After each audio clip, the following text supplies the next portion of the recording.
Hi, my name is Joel Hansen and this is Memstreams. If your application runs on CockroachDB, then everything it has ever done is already sitting in its application tables.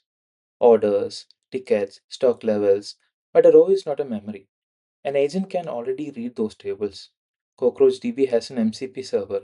So SQL is not the missing piece. What's missing is meaning. A row can tell you ID 12, status shipped, SKU 12. It doesn't tell you what that meant for the customer or what happened before it. Rebuilding that story from SQL takes several lookups, and it at the end it still don't have a sentence you can search for. That's what Memstreams does. It watches the writes going into the database, turns the ones you care about into plain sentences, and store them back into the same database. So an agent can search them later. Everything I'm about to show you is deployed and running in AWS. So this is Memstream's console.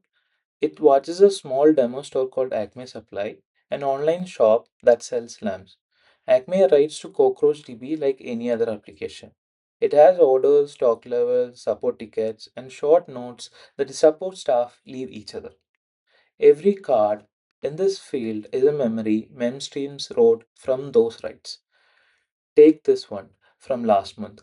A customer named Alex ordered a lamp and its order ID is 90 and mentioned being away on weekdays and only home on weekends.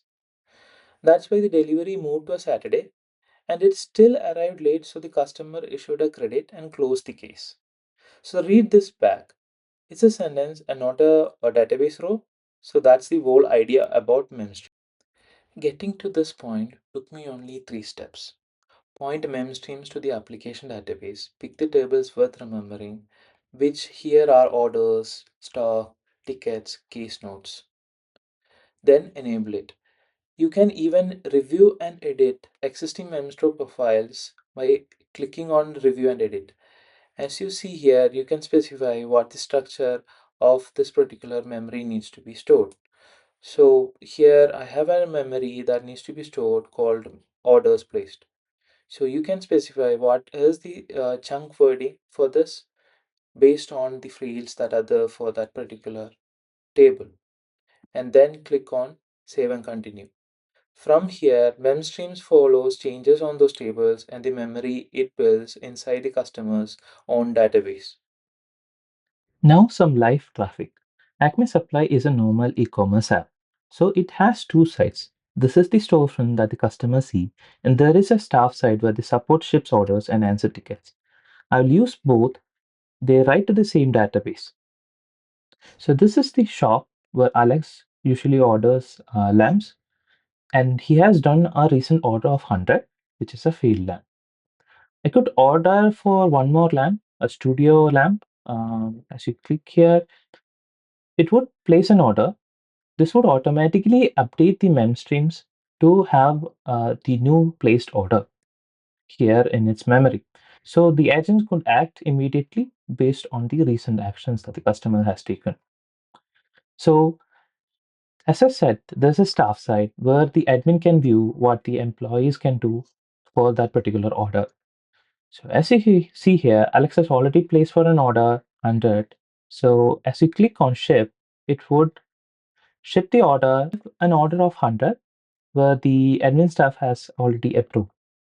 But the problem is the lamp arrived damaged. So he filed for a damage report, and because Memstream remembers Alex is usually away on weekdays, the ticket auto schedules pickup on weekends. But this week it's different. Alex is not satisfied with his pickup of the damaged product, so he reached out to support where he would ask, why hasn't my damaged lamp been picked up? So it would reach out to Memstream's MCP, do a vector search. Based on that, it would provide results that he is away on weekdays, so we thought we would ship it on weekends. So as a support, it provides this answer. But as it seems, Alex is okay with this week. So he would respond that actually I'm free this week. Can you come sooner? So this reply gets acknowledged and save it as a new note to the support as you act on it. So if you go to Memstreams now, you would be able to see the case notes being updated on the live memory with all the details that has happened in in the uh, in the application side. Support has an agent built into the admin view. It starts with the problem every customer desk has, an upset customer and no history of where they have left off. So this is the agent that is built into the admin view. So I could ask, why is Alex upset about the field lamp? It searches the Memstream's memory first, finds the late delivery from last month and today's damaged lamp, and then confirms the live details with SQL.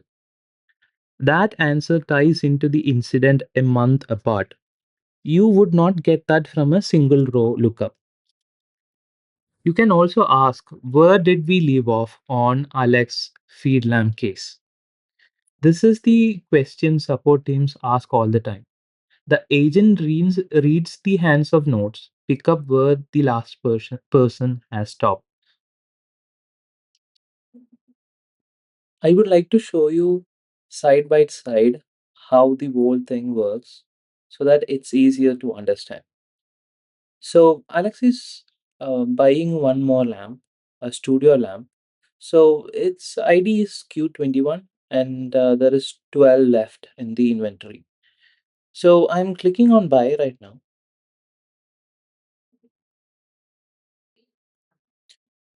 So as you see here, the live memory for the Acme Supply got updated. So it has two new rows. One is a memory about the order that has happened. So it has the information of the product ID and how much did the customer buy and when did he buy it. And also the order ID from the order that was created. Also, there is one more row that gets created that is related to the inventory changes. So it changed from 12 to 1, as you see here. There are 11 left right now. So these are the two new memories that were updated. That's Memstreams. Your app keeps writing to CockroachDB exactly the way it does today. Your agents get live memory of what actually happened in the same database embedded on AWS so they can answer what happened over time. Not only what the row says right now, but the actual information of what is happening.